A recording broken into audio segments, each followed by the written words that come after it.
નમસ્કાર દર્શક મિત્રો, સિટી ન્યૂઝમાં આપ સૌનું સ્વાગત છે। સમાચારોની શરૂઆત કરતા પહેલા એક નજર આજના મુખ્ય સમાચારો પર। सांसद उमेश पटेले लोकसभाમાં ગંભીર પર્યાવરણીય સંકટનો મુદ્દો ઉઠાવ્યો।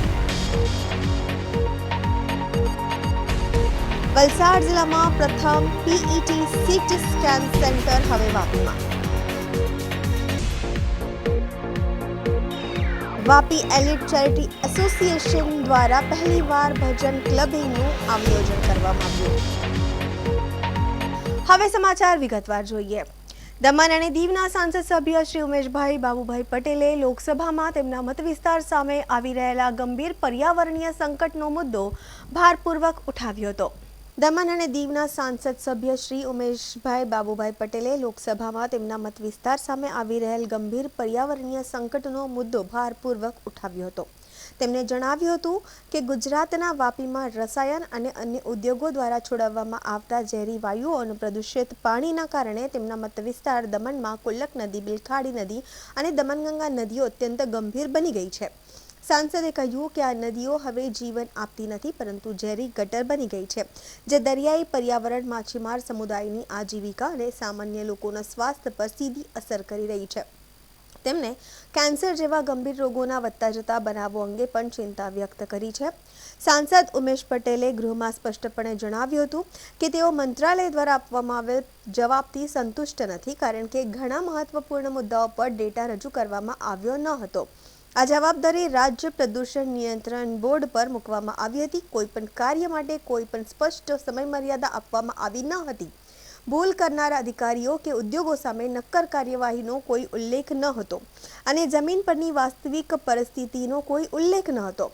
તેમને 2019માં દમણગંગા નદીના પ્રદૂષણ અંગે નેશનલ ગ્રીન ટ્રિબ્યુનલ દ્વારા આપવામાં આવેલા નિર્દેશો, તેમના પાલન અને જીપીસીબી અને સીપીસીબીના સંયુક્ત તપાસ અહેવાલોના તારણો પર સરકાર પાસેથી સ્પષ્ટ જવાબ માંગ્યો છે। क्वेश्चन नंबर 423 श्री उमेश भाई बाबू भाई पटेल। प्रश्न संख्या नंबर 423। माननीय मंत्री महोदय,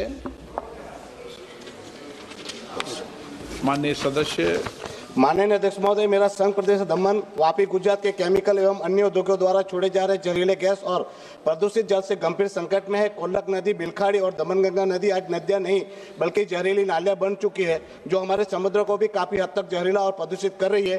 इन उद्योगों के प्रदूषण से आज स्थिति यह है कि हमारे प्रदेश की जमीन, हवा और पानी जहरीले एवं प्रदूषित हो चुके हैं। इसका सीधा असर मछुआरों की आजीविका और जनता के स्वास्थ्य पर पड़ रहा है, जहाँ कैंसर जैसी गंभीर बीमारी बढ़ रही है। महोदय, मेरे प्रश्न के पटल हुए उत्तर से मैं संतुष्ट नहीं हूँ। कई जगह आंकड़े नहीं है। प्रश्न पूछो। सर, वही पर बोल रहा हूँ। कई जगह पे आंकड़े नहीं है। रिस्पॉन्सिबिलिटी शिफ्ट कर एसपीसीबी पर डाल दी। नो टाइम लाइन, कब तक क्या होगा नहीं बताया। नो अकाउंटेबिलिटी, किसी पर ठोस कार्यवाही नहीं। ग्राउंड रियलिटी मिसिंग है। रिपोर्ट लो हवाला देता है। मैं माननीय मंत्री जी से स्पष्ट सवाल के स्पष्ट उत्तर चाहता हूँ। वर्ष 2019 में एनजीटी द्वारा हमारे प्रदेश की दमनगंगा नदी के प्रदूषण पर क्या ठोस निर्देश दिए गए थे, किन तथ्यों के आधार पर ये निर्देश दिए गए थे और आज तक उन निर्देश पर क्या अनुपालन हुआ। साथ ही ये बताइए कि इन नदियों में फैल रहे प्रदूषण को लेकर अब तक जीपीसीबी और सीपीसीबी की कितनी संयुक्त जांच रिपोर्ट बनी और उनके प्रमुख निष्कर्ष क्या रहे। ओके।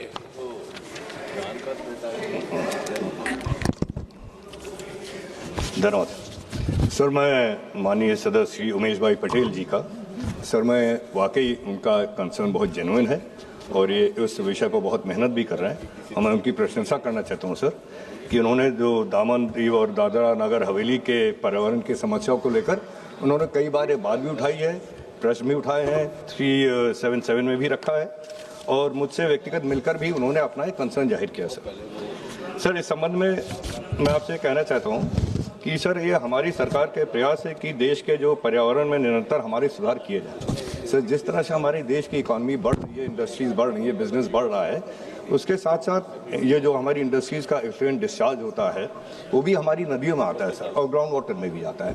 तो एक विषय है, कंसर्न है जिसको हम लोग भी पूरी मेहनत के साथ उसको हर स्तर पर एड्रेस भी कर रहे हैं सर। जहाँ तक माननीय सदस्य जी ने पूछा कि इस पर ठोस कार्रवाई क्या हुई है सर मैं माननीय सदस्य जी को निश्चिंत करना चाहता हूँ कि सर ये उनके लेटर्स, उनके प्रयासों के बाद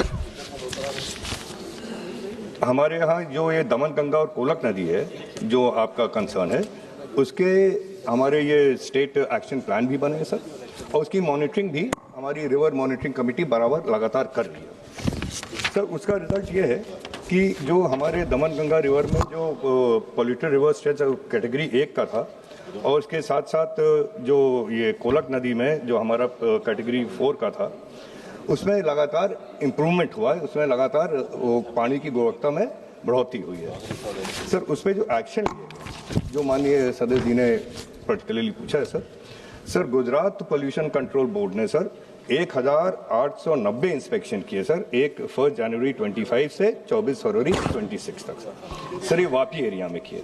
और इन इंस्पेक्शंस का रिजल्ट ये रहा कि बोर्ड ने 196 शो कॉज नोटिस इशू की है अलग अलग इंडस्ट्रीज को माइनर वायलेशन के लिए, 36 नोटिस डायरेक्शन दिए हैं मीडियम वायलेशन के लिए, और 36 क्लोजर डायरेक्शन भी दिए हैं जहां इंडस्ट्रीज ने बहुत ग्रेव वायलेशन बार बार किया था सर। इसी तरह गुजरात पोल्यूशन कंट्रोल बोर्ड ने एनवायरमेंटल कंपनसेशन भी लेवी किया सर, उसका अमाउंट है 1,81,13,000 रुपये।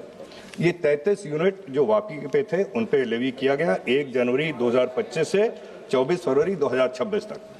और सर इस 1,81,13,000 में से 1,39,35,000 रुपये इन 28 यूनिट से रिकवर भी की गई हैं, बाकी कुछ यूनिट सर वो कोर्ट में चली गई हैं, तो अंडर ज्यूरिसडिक्शन हो गया हमारा सर। इसी तरह दादरा नगर हवेली और दामन दीव के जो पीसीसी है पोल्यूशन कंट्रोल कमेटी है सर, उन्होंने 196 इंस्पेक्शन किए 1 जनवरी 2025 से 21 मार्च 2026 तक, और ये इंस्पेक्शन दामन और दादरा नगर हवेली एरिया में हुए सर। इन इंस्पेक्शन के उस बल पर 35 शो कॉज नोटिस वहाँ इशू की गई हैं जो माइनर वायलेशन की हैं, 2 नोटिस इशू की गई हैं जो मीडियम वायलेशन की हैं, और 24 क्लोजर डायरेक्शन भी वहाँ के इंडस्ट्री और यूनिट्स को इशू किए गए हैं सर। इसके साथ साथ एनवायरमेंटल कंपनसेशन 28,36,750 रुपये का 19 यूनिट के ऊपर यहाँ पे इशू किया गया, और वो पूरा का पूरा रिकवर भी हो गया सर। मैं आपको ये भी बताना चाहता हूँ सर कि जहाँ तक वाटर क्वालिटी की बात है दामन गंगा का और ये कोलक रिवर का सर, 2024 से आज तक अगर उसको कंपेयर किया जाए तो उसमें हमेशा उसमें इम्प्रूवमेंट हुआ है सर। और हालांकि अभी भी ये पोल्यूटेड कैटेगरी में है, लेकिन इनका पोल्यूशन का कैटेगरी भी कम हो गया सर। ओके, माननीय सदस्य, अब आप संक्षिप्त में प्रश्न पूछना। सर वापस मैंने यही सवाल पूछा, उसका जवाब ही नहीं मिला। मैंने ये पूछा कि इतना डिटेल से ज्यादा जवाब देने के लिए अलाउ नहीं करूंगा, बहुत डिटेल मैं सर यही सवाल पूछा कि एनजीटी ने क्या निर्देश दिए थे, और साथ में जीपीसीपी और सेंट्रल पोल्यूशन कंट्रोल बोर्ड की रिपोर्ट क्या थी। ओके तो सर उनके जवाब नहीं मिले, पर इसका जवाब मुझे मिल जाए सर। मैं ये चाहता हूं कि मंत्री जी ने रिपोर्ट में भी कहा, क्या सरकार बताएगी कि दमन गंगा, कोलक और बिलखड़ी नदियों को पुनर्जीवन के लिए जमीनी स्तर पर कब तक कितना कार्य वास्तव में हुआ, यदि नहीं हुआ तो क्यों नहीं हुआ। साथ में मुझे इतना ही स्पष्ट सर, एक सिर्फ 15 सेकंड जो आप देना मंत्री उनकी। सर जो नदियों की बात आप माननीय सदस्य ही कर रहे हैं सर, उस पर इतना एक्शन हो तो मैंने आपके सामने रख ही दिया सर। उसके साथ साथ जो एनजीटी द्वारा जो आप पूछ रहे हैं सर, इस जो एक ओरिजिनल एप्लीकेशन हुई थी सर 95/2018, उसमें एनजीटी ने ऑर्डर पास किया था डैमेज असेसमेंट के लिए on river Daman Ganga, cost of restoration, accountability and liability of industry in the Vapi area. Sir उन्हीं इंडस्ट्रीज को क्लोजर नोटिस है और माइनर नोटिस और नोटिस दी गई है सर, उन्हीं इंडस्ट्रीज से पैसा भी लिया गया सर करोड़ों में। और उसके साथ साथ जो कमेटी ने एक कमेटी भी इंस्टीट्यूट की है सर, जिसमें it comprise of CPCB, GPCB, Indian Institute of Management Ahmedabad, IIT Nagar, IIT Gandhinagar and NEERI assessment के लिए सर इस कमेटी ने अपनी रिपोर्ट भी सबमिट की, और इसके बाद ये जो डैमेज कंपनसेशन जो हुआ, ये जो रिकवर हुआ डिस्ट्रीब्यूट भी किया गया सर। अब सर अगर इसमें और फर्दर डिटेल अगर माननीय सदस्य जी चाहते हैं सर, तो लंबा डिटेल है, कहीं मैं आपको दे सकता हूं। ओके, સમાચારોમાં સમાચાર નાનકડા વિરામ બાદ આપ જોઈ શકશો વલસાડ જિલ્લામાં પ્રથમ PET સીટી સ્કેન સેન્ટર હવે વાપીમાં। વાપી એલિટ ચેરિટી એસોસિએશન દ્વારા પહેલીવાર ભજન ક્લબિંગનું આયોજન કરવામાં આવ્યું.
વિરામ બાદ આપનું સ્વાગત છે.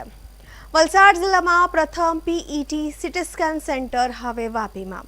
માત્ર 8,000માં આધુનિક કેન્સર નિદાન સુવિધા ઉપલબ્ધ કરવામાં આવી છે.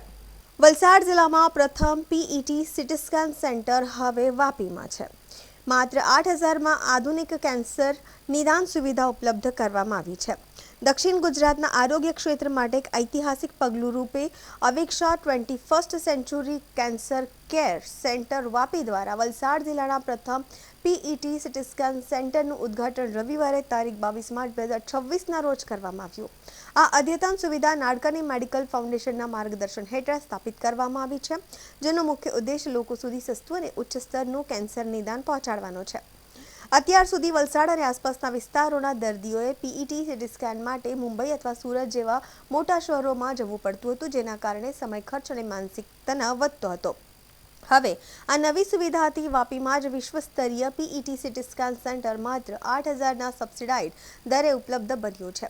પીઈટી સીટી સ્કેન કેન્સરના વહેલા નિદાન, સ્ટેજિંગ, ટ્રીટમેન્ટ પ્લાનિંગ, સારવારના પરિણામોનું મૂલ્યાંકન અને પુનરાગમન શોધવામાં મહત્વપૂર્ણ ભૂમિકા ભજવે છે. વહેલી અને ચોક્કસ નિદાનથી દર્દીઓના જીવન દરમાં નોંધપાત્ર વધારો થાય છે. આ અવસર પર Avekshaa 21st century cancer care director અને cancer surgeon doctor Akshay K નાડકર્ણીએ જણાવ્યું હતું કે અમારું વિઝન હંમેશા મેટ્રો શહેર જેવી કેન્સર સારવાર અમારા જિલ્લામાં લાવવાનું રહ્યું છે. કોઈ પણ દર્દી અંતર અથવા ખર્ચના કારણે સારવારમાં વિલંબ ન કરે એ અમારું લક્ષ્ય છે. હવે વાપીમાં 8,000માં પીઈટી સીટી સ્કેન ઉપલબ્ધ કરાવવાથી અમે આ દિશામાં મહત્વપૂર્ણ પગલું ભર્યું છે. બસ ભગવાનના ચરણોમાં प्रार्थना करिए. मैडम को उन्होंने एनेस्थीसिया दिया है इसमें. बहुत वुमन एम्पावरमेंट है हमारे फैमिली में. Doctor Saumya, doctor Aditi and doctor Vaibhav हैं जो अभी वापी और दमन और पार्टी का पूरा IVF सेंटर में ये है. So we launched the project Purnima today. इस प्रोजेक्ट का मेन उद्देश्य रहेगा अर्ली डिटेक्शन कैंसर. और लास्ट में कहना चाहूंगा कि बाजू में आज 22 मार्च है और नाडकर्णी मेडिकल फाउंडेशन और 21st century cancer care Balitha Vapi के कैंसर सेंटर में एक अनोखा दिन है, जहां पेट स्कैन यानी पॉजिट्रॉन एमिशन टेक्नोलॉजी का मशीन जो वलसाड़ जिले में नहीं था, ये कैंसर के दर्दियों के लिए आज फाउंडेशन ने लॉन्च किया है. ये GE का मशीन यहाँ लॉन्च हो चुका है और 10 अप्रैल से पेट स्कैन सुविधा वापी शहर में लागू रहेगा. और सबसे बड़ी बात यह है कि बाकी के शहरों में 16,000 18,000 पेट स्कैन का रहता है, ये नाडकर्णी मेडिकल फाउंडेशन की तरफ से सिर्फ केवल 8,000 रुपए में ये लागू रहेगा। आयुष्मान भारत योजना स्कीम्स भी इस हॉस्पिटल में पूरी तरह लागू है और गुजरात के कार्ड होल्डर्स के लिए आयुष्मान भारत स्कीम में ये टोटली फ्री रहेगा पेट स्कैन सर्विसेज। इसके अलावा आज कैंसर के दर्दियों का सर्वाइवर्स मीट बाजू के ग्राउंड पे रखा है, जहां सम्मेलन हो रहा है, उनके लिए एंटरटेनमेंट प्रोग्राम है, फ्री चेकअप है और लंच रखा गया है। साथ में 3rd फ्लोर पे ब्लड डोनेशन कैंप का ड्राइव किया है और सबसे बड़ी बात कि आज प्रोजेक्ट पूर्णिमा का लॉन्च किया है। लेट डॉक्टर पूर्णिमा नाडकर्णी के याद में, जो कैंसर से पीड़ित गुजर चुके थे 5 साल पहले, गुड़ी पाड़वा के दिन 5 साल पहले इसी दिन इस हॉस्पिटल का उद्घाटन उन्हीं के हाथों हुआ था। आज 5 साल के अंदर पेट स्कैन का लॉन्च हो रहा है और हमारा एक Purnima Nadkarni community service hall launch किया गया है। उस हॉल में सभी महिला मंडलों, सभी एनजीओज को न्योता है कि हेल्थ रिलेटेड कितने भी अवेयरनेस एक्टिविटीज़ हैं, ये टोटली विना मूल्य फाउंडेशन की तरफ से इस हॉल में कैंसर एक्टिविटीज़ करेंगे और हम कुछ भी करके वापी वलसाड़ की जनता को कैंसर के लिए अर्ली डिटेक्शन का एनकरेजमेंट देंगे। और ये नाडकर्णी फाउंडेशन की तरफ से ये मशीन आज वापी की जनता के लिए हमारी तरफ से गिफ्ट है। आप सबका धन्यवाद और आशीर्वाद हमको लगेगा ये प्रोजेक्ट को आगे ले जाने में। धन्यवाद। कितने कैंसर का पेशेंट आपने इस बाजू में जो रेडिएशन मशीन है बाजू के रूम में, उसका 6 साल पूरा हुआ है। 6 साल में 2850 रेडिएशन के पेशेंट्स लाभ ले चुके हैं। हर महीना एवरेज 280 to 320 कीमोथेरेपीज इस हॉस्पिटल में होते हैं और 25 से 32 के आसपास आंकड़ा है जो ऑपरेशंस होते हैं इस हॉस्पिटल में। तो इस तरीके से हर रोज 72 to 75 पेशेंट्स रेडिएशन लेने आते हैं। डांग से लेके धर्मपुर विस्तार, चिखली विस्तार से लेके यहाँ पालघर, सफाले के लोग यहाँ आते हैं। दमन और सिलवास के दादरा, दूधनी से लोग आते हैं रेडिएशन देने के लिए। फाउंडेशन की तरफ से 3rd फ्लोर का डॉर्मेट्री आप जरूर देख के जाइएगा। टोटली फ्री स्टे और फूड हम लोग फाउंडेशन की तरफ से देते हैं रेडिएशन पेशेंट्स को, बिकॉज इस रेडिएशन पेशेंट में 45 डेज का रेडिएशन का पैकेज रहता है। हर हफ्ते 5 दिन उसको बेचारे को हर रोज 10 मिनट के लिए मशीन पे ट्रीटमेंट लेने आता है। तो पेशेंट को सोमवार से शुक्रवार का स्टे हम लोग कॉम्प्लीमेंट्री देते हैं ताकि शुक्रवार को वो घर जाए और सोमवार को वापस रहने आ जाए। तो 25 लोगों की सुविधा है, फ्री में हम लोग ऊपर देते हैं। तो पूर्णिमा सेंटर का जो आज इनोवेशन किया है, तो वापी की जनता को क्या मैसेज देना चाहिए? कैंसर का सर्वाइकल वैक्सीन आ चुका है। महिलाओं को 15 से 25 की लड़कियों को एनकरेजमेंट है कि फ्री वैक्सीन सर्विसेज हम उपलब्ध करेंगे। सेकंड है अवेयरनेस कैंपेन्स, महिला मंडलों के ग्रुप्स में जा जाके उनको यहाँ बुला के, सबको डर रहता है कि मुझे कैंसर है कि नहीं और चेकअप के लिए नहीं आते। प्रॉब्लम यह है कि स्क्रीनिंग नहीं हो रहा है गाँव में, सब लोग को प्रॉब्लम होने के बाद डॉक्टर के पास आते हैं। तो यही मौका है, इस निमित्त मैं बोल सकता हूं कि आज जैसे हम गाड़ियों का सर्विस कराते हैं वैसे बॉडी का चेकअप कराना जरूरी है और ये बात हम पब्लिक तक पहुंचाना चाहते हैं कि 21st सेंचुरी कैंसर हॉस्पिटल में स्क्रीनिंग के लिए आइए, ना कि पेशेंट बन के आइए। आप स्क्रीनिंग कराइए ताकि कैंसर जल्दी पकड़ में आए। सभी टेस्ट अवेलेबल हैं, प्लीज आगे बढ़िए। आपके बर्थडे के दिन आपका फुल बॉडी चेकअप कराइए। धन्यवाद। સમાચારોમાં ફરી સમય છે નાનકડા વિરામનો। વિરામ બાદ આપ જોઈ શકશો વાપી એલિટ ચેરિટી એસોસિએશન દ્વારા પહેલીવાર ભજન ક્લબિંગનું આયોજન કરવામાં આવ્યું।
ફરી આપનું સ્વાગત છે।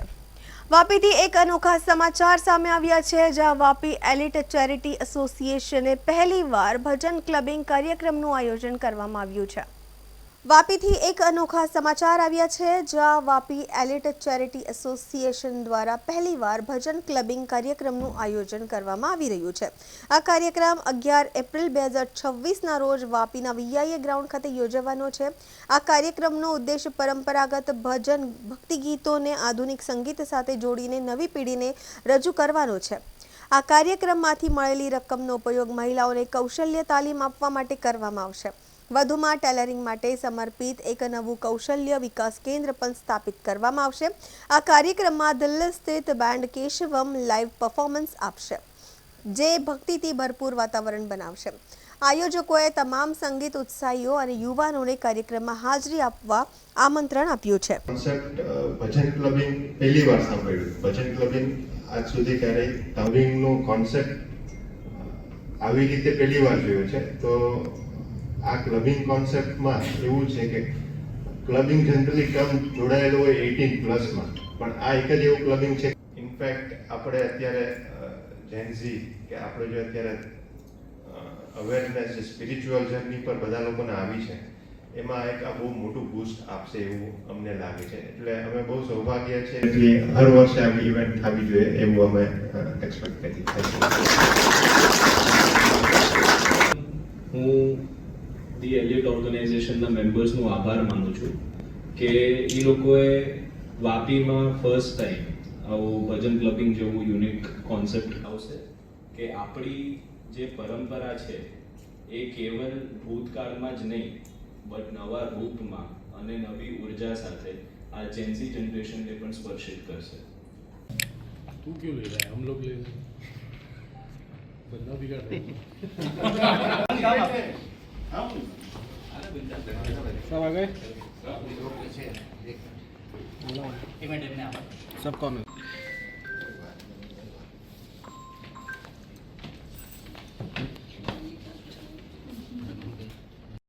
વાપીમાં ભજન ક્લબિંગ કરીને એક કોન્સર્ટ લઈને આવે છે। તો એ કોન્સર્ટમાં બધા યંગસ્ટર્સથી લઈને મોટા લોકો પાર્ટિસિપેટ કરી શકે છે, અને એ બધી ઓનલાઈન પ્લેટફોર્મ પર તમને ટિકિટ્સ પણ અવેલેબલ મળી જશે, અને ઇટ્સ વેરી અફોર્ડેબલ। અને આઈ હોપ કે બધા વાપીવાસીઓ આ પ્રોગ્રામમાં પાર્ટિસિપેટ કરે અને બધાને એન્જોયમેન્ટ માટે એક રિફ્રેશમેન્ટ અને રિલેક્સિંગ જગ્યામાં સપોર્ટ કરે। Thank you. પ્રમુખને આ પ્રોગ્રામમાં સ્પોન્સર કરવાનું કેવી રીતે વિચાર આવ્યો? કેમ કર્યું? અમને આ ક્લબિંગ શબ્દથી ભજન જોડાયું એટલે અમને એમ થયું કે ભાઈ યંગ જનરેશનને આપણે આ રસ્તા પર લઈ જવા હશે, તો ફ્યુચરમાં કંઈક આવો કોન્સર્ટ હશે તો જ એ લોકોને ઇન્ટરેસ્ટ લાગશે। બાકી એ લોકો હર વખતે ભજનના નામથી દૂર ભાગતા હોય છે, પણ કોન્સર્ટના નામથી અટ્રેક્ટ થતા હોય છે। એટલે આ વસ્તુથી અમને એવું લાગ્યું કે આમાં આપણે પાર્ટિસિપેટ કરવું જોઈએ, અને યંગસ્ટર્સને પણ આમાં ઇન્ટરેસ્ટ આવે એ બદલ हमने इच्छा थी कि हम हमें टाइटल स्पॉन्सर थे। हरे कृष्ण। तो बहुत ही सुंदर ये व्यवस्था इलाइट की तरफ से हो रही है, जिसमें दो चीज़ों का मिश्रण है जो आजकल के यूथ को चाहिए वो भी, और साथ साथ में जो हमारा अध्यात्म का जो पूरा माहौल है, यानी हमारे जो भगवान के भजन हैं, गीत हैं, उन सबको दोनों की मिक्सिंग हो रही है, जिससे कि हर सोसाइटी के लोग, हर एज के लोग इसमें ज्वाइन कर सकते हैं। सभी लोग जो है इनवाइट होने चाहिए, सभी लोग आने चाहिए, जिससे कि सब लोगों को ये अध्यात्म को जानने का मौका मिले, इसमें जो रस है उसकी अनुभूति उनको हो सके, ये इसका लक्ष्य है। आप प्रोजेक्ट चेयरमैन हैं, क्या कहना चाहेंगे इस प्रोग्राम को लेकर?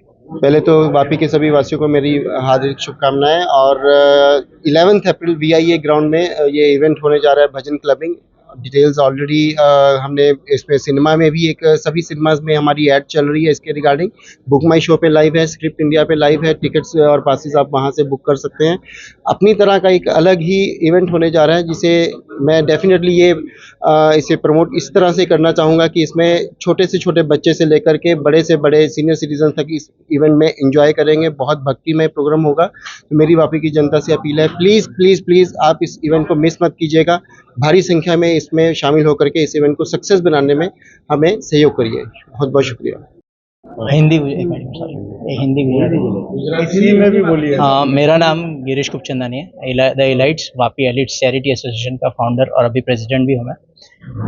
हम एक प्रोग्राम ला रहे हैं 11 अप्रैल शनिवार के दिन VIA वापी में VIA ग्राउंड पे, इसका नाम है भजन क्लबिंग। क्लबिंग एक अलग तरह से जिसमें यंग जनरेशन, आज की जो जनरेशन है, भजन का आनंद लेगी, लीन हो जाएगी भजन में, पर एक कॉन्सर्ट के तौर पर म्यूज़िक, कॉन्सर्ट के लेवल का म्यूज़िक, लाइटिंग, स्ट्रेस होगा, पर वहाँ गाए जाएंगे सिर्फ और सिर्फ भजन, ताकि वो यंग जनरेशन अपनी ही तरह से भजन की ओर मुड़े और एक आध्यात्म की तरफ मोड़ ले। तो मेरी वापी की जनता से दरख्वास्त है कि टिकट्स अवेलेबल है, डिटेल्स हम आपके हमारी टीम के पास है, शेयर करेंगे।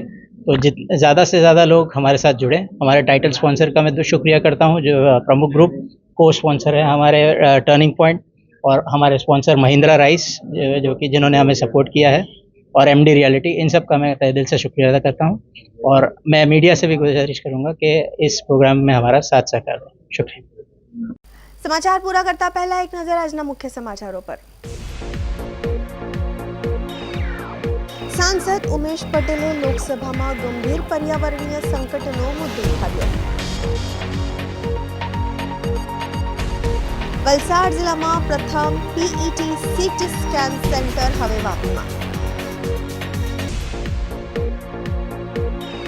વાપી એલિટ ચેરિટી એસોસિએશન દ્વારા પહેલીવાર ભજન ક્લબિંગનું આયોજન કરવામાં આવ્યું। તો આ હતા અત્યાર સુધીના સમાચાર। જોતા રહો સિટી ન્યૂઝ। નમસ્કાર।